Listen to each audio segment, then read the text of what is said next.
If you've ever felt you have to become who other people needed you to be just to feel accepted, this episode is for you. Because sometimes the deepest pain isn't rejection from others, it's the belief that being fully yourself might cost you love, belonging, or connection.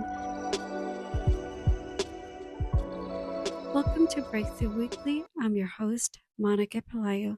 Every week, we go beneath the surface of what's keeping you stuck, not to the symptoms, but to where it actually started. If you're new here, welcome. If you're returning, thank you for being back. Today's episode is titled The Hidden Weight of Belonging. Let's begin. If people truly knew me, would they still choose me? It's one of the most painful questions a person can carry. For some, that fear emerges after divorce.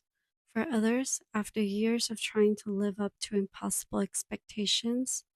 For many members of the LGBTQ plus community, that question can become intertwined with something even more fundamental. What happens if being fully myself costs me the people I love? The challenge isn't simply about identity. At its core, it's about belonging. As human beings, we're wired for connection. From an early age, we learn what is praised, what is criticized, what is welcome, and what is rejected. We absorb the messages around us and begin to make meaning from them. Sometimes those meanings sound like this: I need to be who others expect me to be in order to be accepted. Love has to be earned. If people truly knew me, they would leave. For many LGBTQ plus individuals, these aren't abstract fears. They can be shaped by experiences of rejection, exclusion, bullying, or the pressure to conform to expectations that don't align who they are. For some, the conflict extends even deeper. Faith can provide comfort, purpose, identity, and community. Yet, for those who have grown up hearing that their sexual orientation or gender identity conflicts with the beliefs of the people they love most, the struggle can become profoundly internal. Can I still belong here? Will my family still accept me? Do I have to choose between authenticity and connection? This simply isn't about disagreement. It's about the fear that being fully seen may come to a cost of love, safety, or belonging. For some, the fear of losing belonging means spending years becoming whoever others need them to be, sometimes building entire lives around an identity that was never fully their own. As someone who works with the individuals to uncover the subconscious beliefs shaping their lives, I've seen how often people mistake survival adaptations for identity. The person who constantly puts everyone else's needs before their own may have learned that love was conditional. The high achiever who never feels accomplished enough may still be trying to prove their worth. These patterns aren't signs of weakness, they're evidence of the incredible ways the human mind learns to protect us.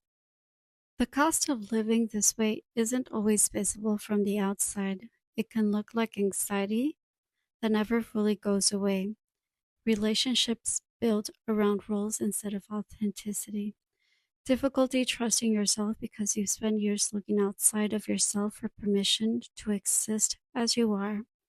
It can show up as perfectionism, people pleasing, emotional exhaustion, or the quiet grief of wondering what life might have looked like if you had felt safe enough to be yourself sooner. The greatest loss isn't simply the fear of rejection from others, it's the gradual disconnection from yourself. The problem is that the strategies that once helped us survive don't always help us thrive. The hiding that once kept us safe can leave us feeling disconnected, while the perfectionism that once helped us gain approval can become exhausting. Perhaps the most important thing we can offer ourselves is curiosity. Curiosity about the beliefs we've inherited, the ways we've learned to protect ourselves, and whether the strategies that once helped us survive are still serving us today. Because whether it's identity, faith, culture, achievement, or the roles we've learned to play, many of us have asked the same question: if people truly knew me, would they still choose me? Belonging was never meant to require self abandonment. The people who truly love you shouldn't require you to become someone else in order to receive that love. And while authenticity doesn't guarantee that everyone will understand you, it does create the possibility of building a life rooted in truth rather than fear. Because the goal was never to become more acceptable, the goal was to become home to yourself. If you spent years adapting, hiding parts of yourself, people pleasing, overachieving, or constantly trying to earn your place in the room, it may be time to explore the beliefs that have been driving those patterns. This is the work I do every day, helping individuals uncover the subconscious beliefs that influence how they see themselves, how they show up in the world, and how they relate to others. If you're ready to explore the patterns that once protected you but may now be holding you back, I invite you to schedule a complimentary exploratory call to learn more here at www.thethrivingpathways.com/appointment. You were never meant to spend your life trying to earn a place you already belong. If something in this episode felt familiar, not just as a story, but as a pattern you recognize in your own life, that recognition matters. The subconscious doesn't surface what it isn't ready to be seen. If it came up, it's worth paying attention to. Thank you for spending this time with me. If someone came to mind while you were listening, that's not a coincidence. Send this episode to them. New episodes drop every Monday. Subscribe so you don't miss next week's Breakthrough Weekly. I'm Monica Pelayo, and I'll see you next time.